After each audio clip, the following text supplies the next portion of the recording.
એ ભારતીય જનતા પાર્ટીના વિકાસમાં પણ પાટીદાર સમાજનું અમૂલ્ય યોગદાન છે।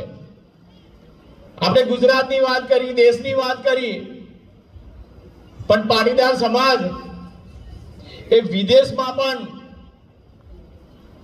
આપણા ભારત દેશના સૌ વાસીઓ માટે એકતાનું પ્રતીક છે।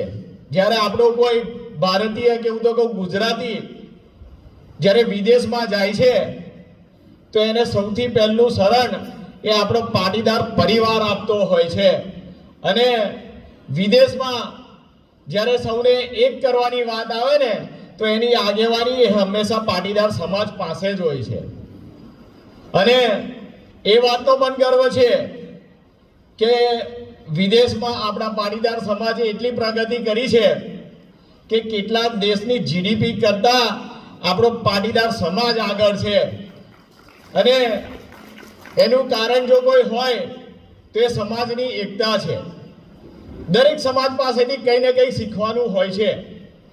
જેવી રીતે પાટીદાર સમાજને એક કરીને હિન્દુત્વ માટે એક પ્રેરણારૂપ છે, એવી જ રીતે આપણે સૌ ભેગા મળીને હિન્દુ સમાજ માટે એક ઉદાહરણ ઊભું કરીએ અને દરેક સમાજને સાથે મળીને કેવી રીતે દરેક સમાજની પ્રગતિ થાય।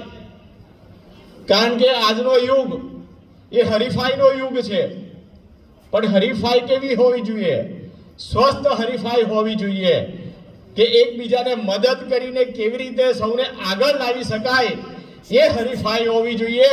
અને પાટીદાર સમાજ એના માટે જે શિક્ષણ ક્ષેત્રે યોગદાન આપી રહ્યું છે અને એના જ કારણે સમાજના સૌ વિદ્યાર્થીઓ ભણી ગણીને સારું સ્થાન મેળવી રહ્યા છે, તેના માટે પણ